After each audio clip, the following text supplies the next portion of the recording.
to our class to report about the psychology of travel. I am John Paul Tarukan.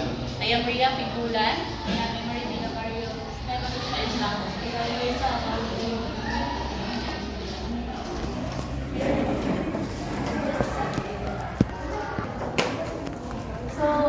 There are several studies of tourist motivations. We listed about 20 reasons why people travel. And some of them were due to relaxation, physical health, and sandblast. But those several, but those 20 reasons can be divided into four classes, which is the physical motivators, cultural motivators, interpersonal motivators, status and prestige motivators. So the physical motivators is all about the physical rest, sports participations, and beach recreations. Meanwhile, the cultural motivators is all about the desire to know about the other country, about their music, arts, folklores, and dances. So for example, if you want to experience the folk dance of the Finland, which is the Danhot, you can visit their country. And the interpersonal motivators naman is all about the desire to meet other people, which is to visit friends or relatives. So if you really want to meet different people, you can go to festivals and concerts. The status and prestige motivators naman is all about the concerns with our ego and personal development. So it is something related to business, conventions, and educations. So to enhance ourselves, we can take educational tour. So travel as a means to satisfy a need and want. So the key to understand tourist motivations is to view vacation travels as a vehicle to satisfy one's needs and wants. So tourists don't just go to vacations just to have fun and to be relaxed, but they have to believe that vacations will partially or completely satisfy their needs and wants. So the relationship with needs and wants and motives. So the difference between needs and wants is awareness.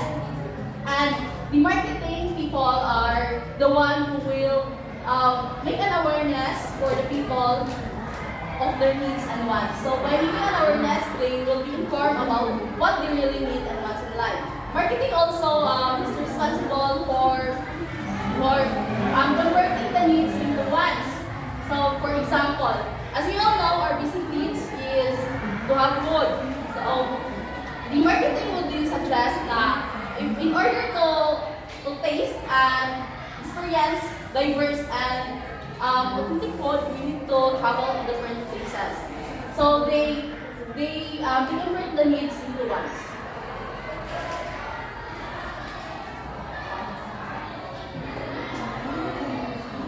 So because also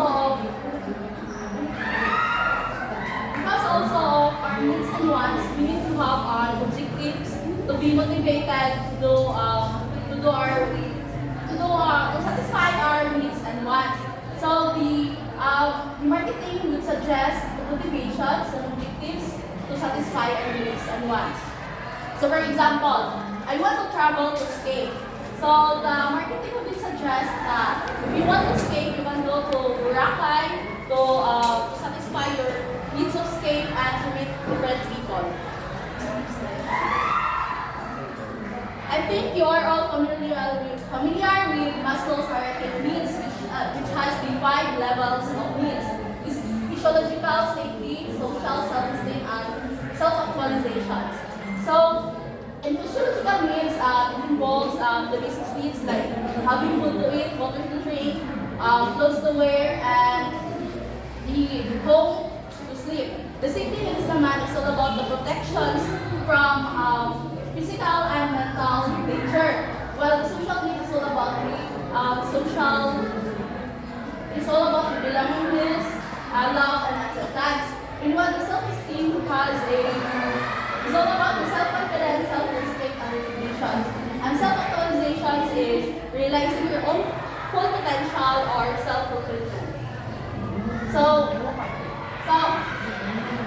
from this original 5 five levels, we added two intellectual needs, which is to know and understand and aesthetics. So to know and understand is all about acquired knowledge.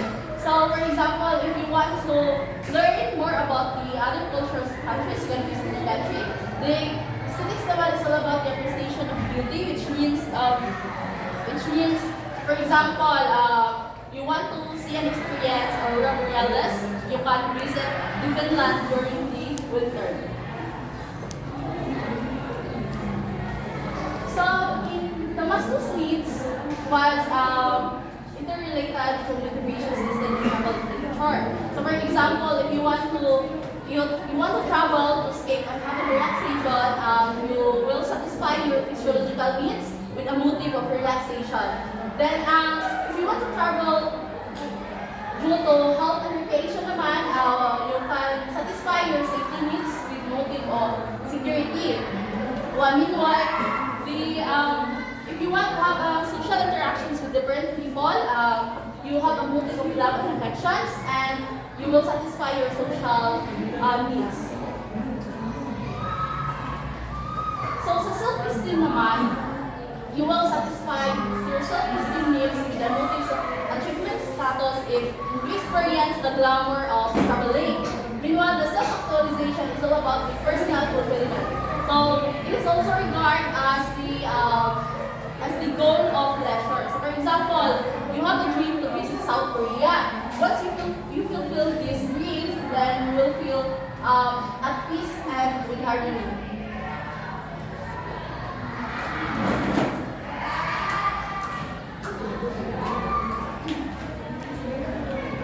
Good morning, everyone. Today I will discuss the different reasons of why people travel.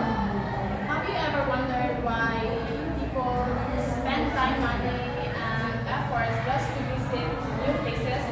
So in this discussion, we will explore each of these reasons in detail and understand how travel can be a meaningful experience for everyone.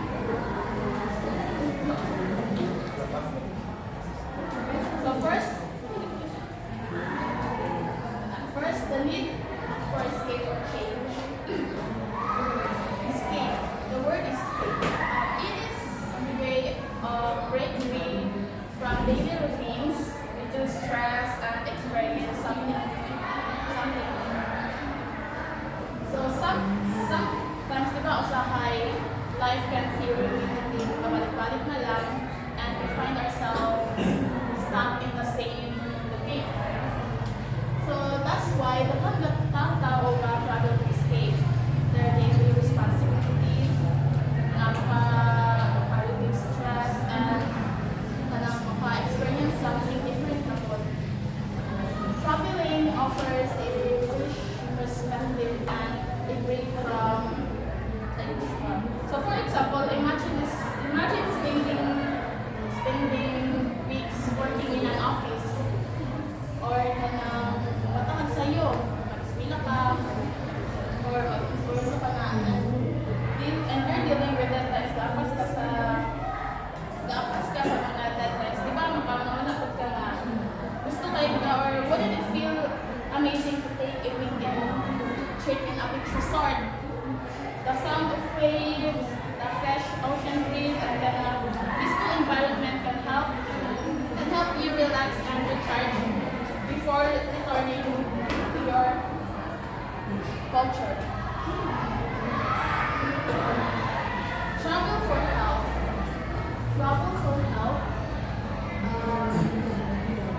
For wellness travel.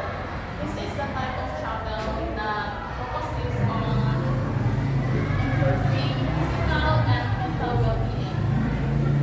So, ito karon, situation or karon, in today's fast and fast world, stress and anxiety or something like that is common problem sa mga karon. So, wellness travel is Wellness or wellness travel is designed to help people take care of their health while ga-enjoy sila sa bilang trip instead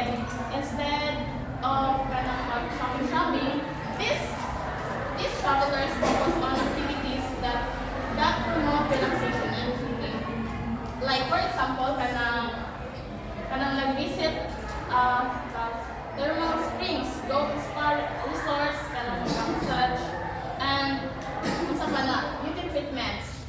So if you're feeling exhausted or stressed, okay ka, so wellness trip would be the perfect way to restore your health.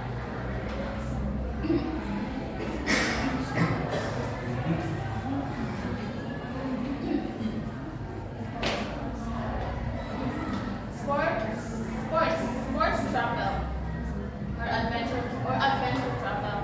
This is the travel that involves either participating in or watching sports and adventure activities. Sports can be divided into types. In these travels, some kanang mga travelers ay kanang adventure by participating in activity like hiking, surfing, skiing, and while ano pa, and for other travels to major sports events such as Olympic and Olympics to cheer their favorite teams. So, dayon, social contact. The next one is social contact.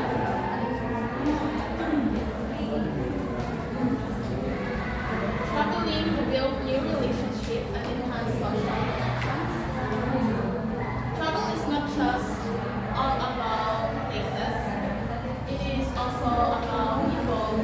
People kasi naiuban people na travel to make new friends or build relationships or bonds with their families and loved ones. Social contact, it is talking about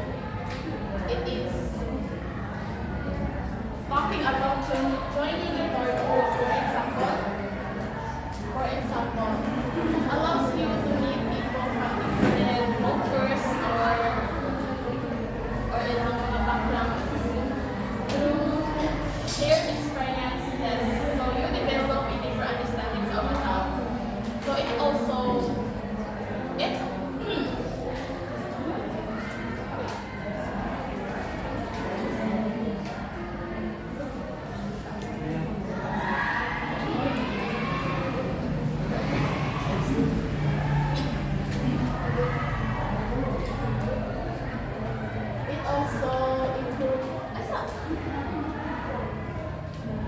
It also improves communication skills.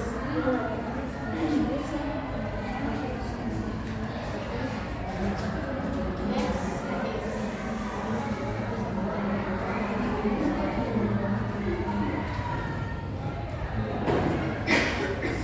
status and prestige. Traveling to enhance one's social image or layo ng dilisan.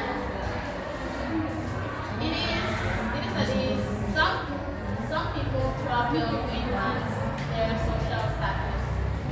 Kanang visit ka sa mga famous destinations can create a sense of status or accomplishment. For example, taking a trip to Paris, then a picture ka sa in front of the Eiffel Tower. It can impress others because Paris is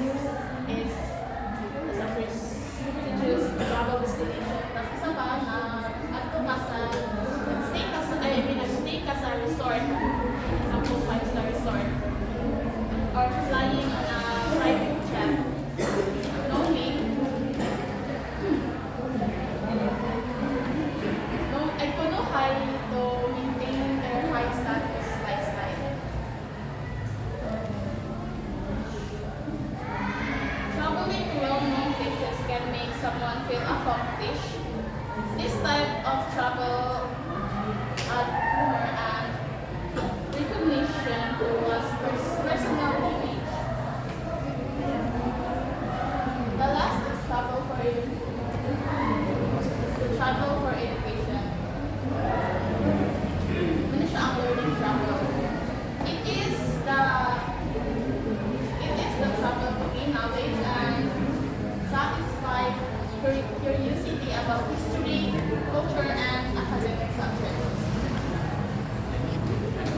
people travel not just for fun, but also para gain of knowledge.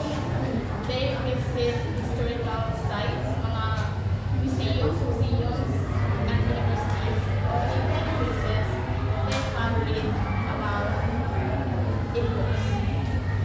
Educational travel is often inspired by books, media, or personal interests sa history, science, or culture.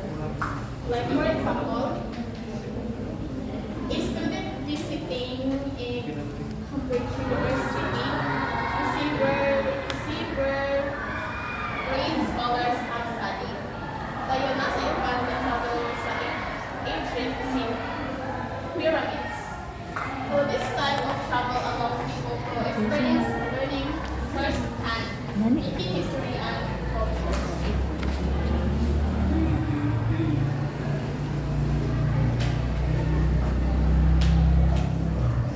Morning, everyone. Personal values, a set of guiding principles and beliefs that help you differentiate between individuals. They believe that principal values that guide a person's behavior. For example, a tourist avoids animal tourism due to ethical beliefs. So, uban tourist na nasa personal values na if mag-travel sila, mag-avoid sila og animals kaya nasa lang then cultural experience, learning about engaging and with different traditions and lifestyles. So example is a traveler participates in a Japanese tea ceremony, then shopping and bargain hunting, buying souvenirs or seeking the best deals while traveling. Example is a tourist go to a local market for a handmade or rug or any souvenirs na palit niya para na siya ikarang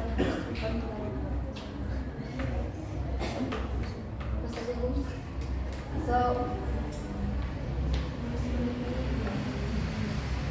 professional and business motives, traveling for work, networking or career growth. So, a business person attends in an international conference. So, travel siya for business purposes. Like,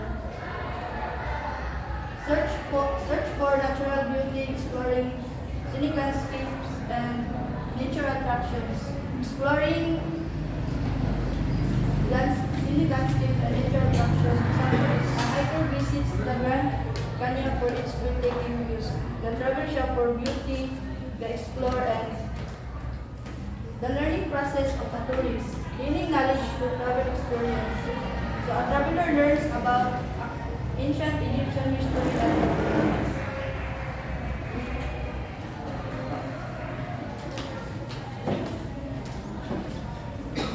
so let's discuss the effect of consistency and complexity of leisure travel. So the psychology of leisure travel by Edward J. Mayo and Lance Jervis believe that individual differs in the amount of psychological tension they can handle.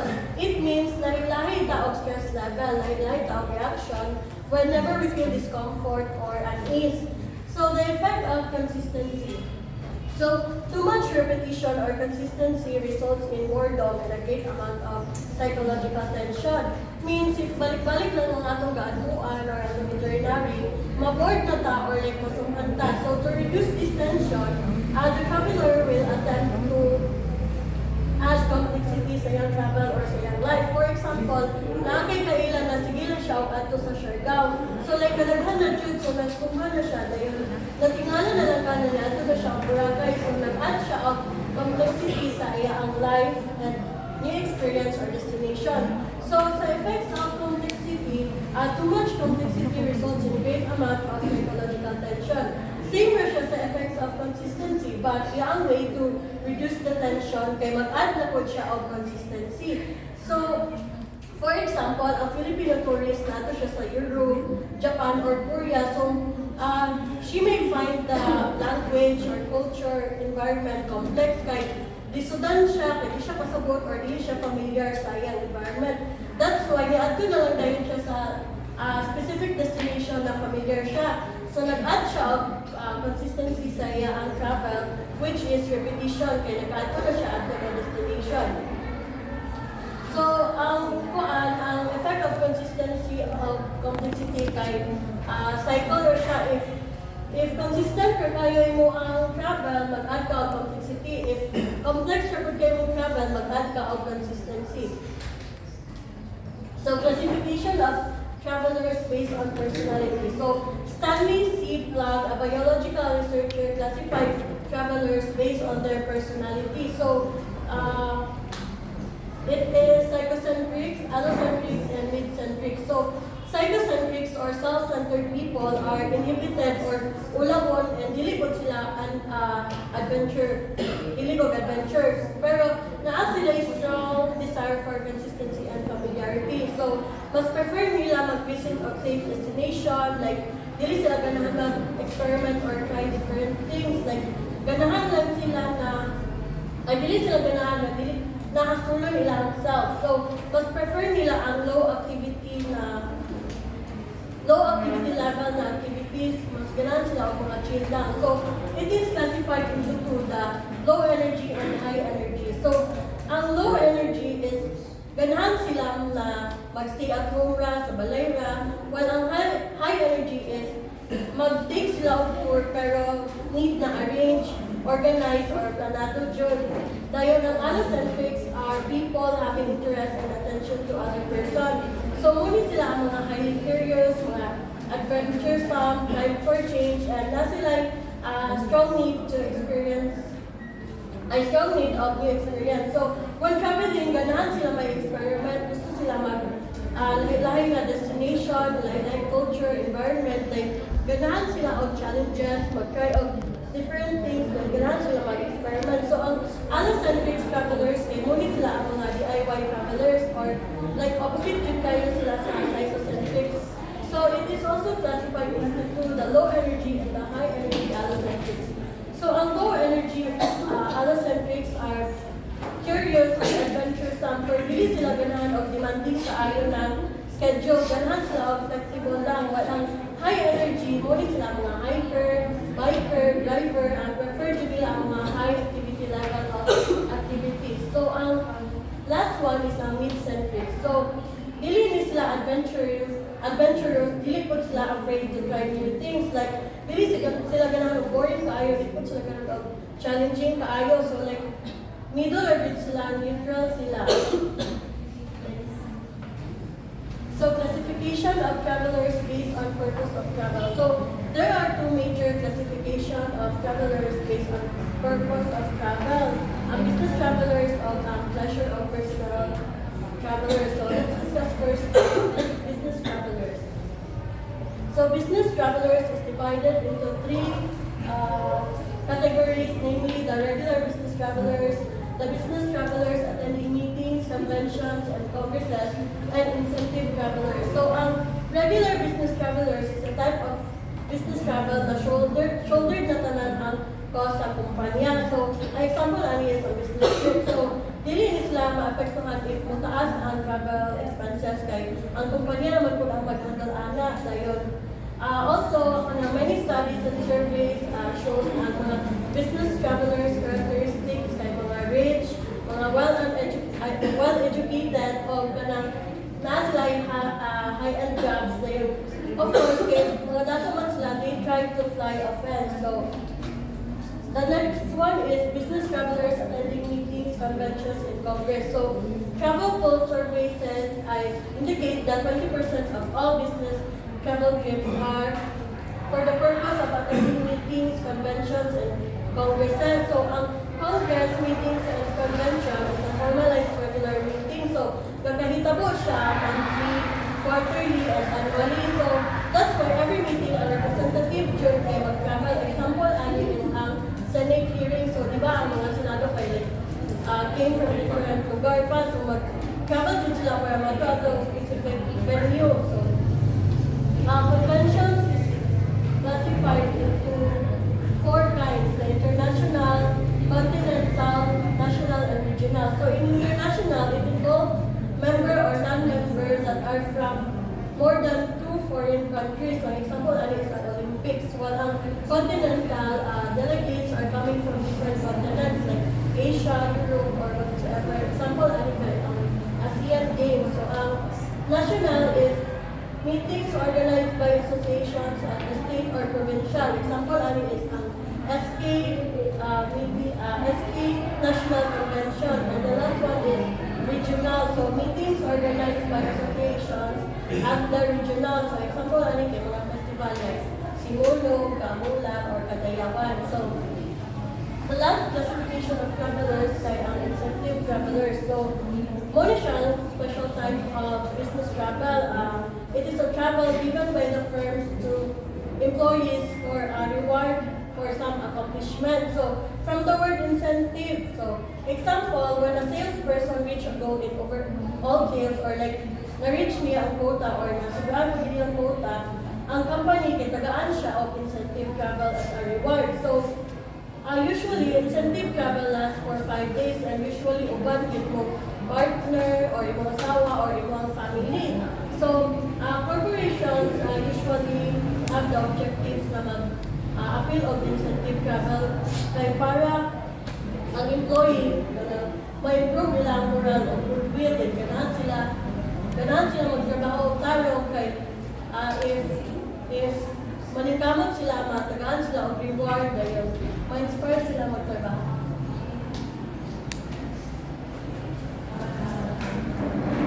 So the next is pleasure travelers or personal travelers. So the first pleasure travelers is called resort travelers because they are the persons or the travelers who is better educated and higher household income. So these travelers can afford to travel anywhere kay kuan man anang kuan. Dako sila og sweldo or kanang settled ang ilang life. So this travelers is called resort travelers. And the next is the family pleasure travelers. These travelers is the family pleasure travelers can be divided into 3 groups. First is the junior family, mid-range family, and the mature family. So the junior family is the families with the parents age 20 to 34 having a preschool and a grade school children. Then the next is the mid-range family with the parents 35 to 44 with a grade school and high school children. Then last is the mature families with parents and age of 45 and over, children who is high school and above. So family pleasure travelers are motivated into 3 objectives. First objective is to use travel as an educational experience. So educational experience for their children. So the first objective basically explains that the family travels for to educate their children. Then the next is to do something different. Wala lang, gusto lang sila mag-travel for fun or gusto lang sila makaadtuan ng lugar for sa ilahang pleasure. Then the third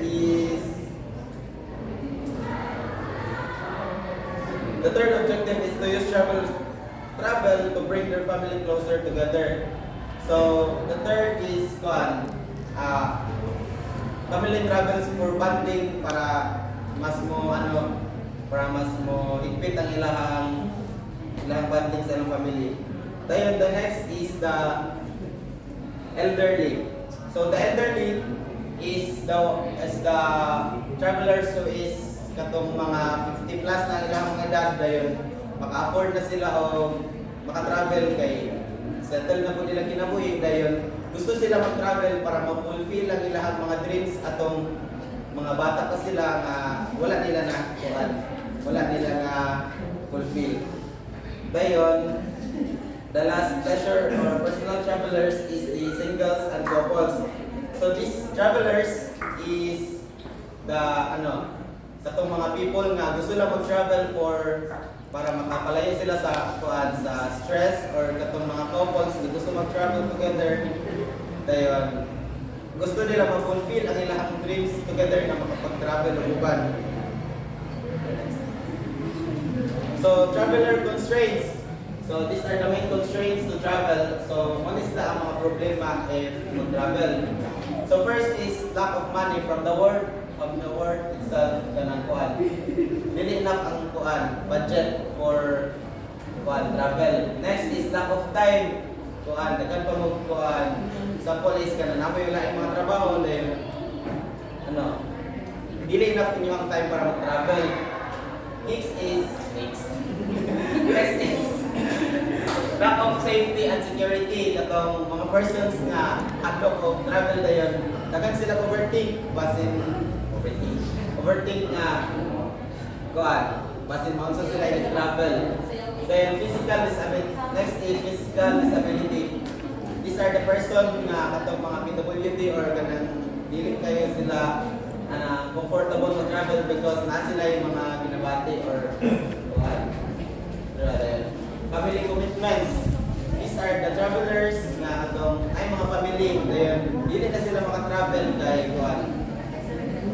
Instead na mag-travel sila, daghan sila katimanon sa ilang balay then katong ay mga anak, dili sila ka-travel kay mas piliyon na lang nila nga nasa balay kay ilaha katimanon nilang mga anak.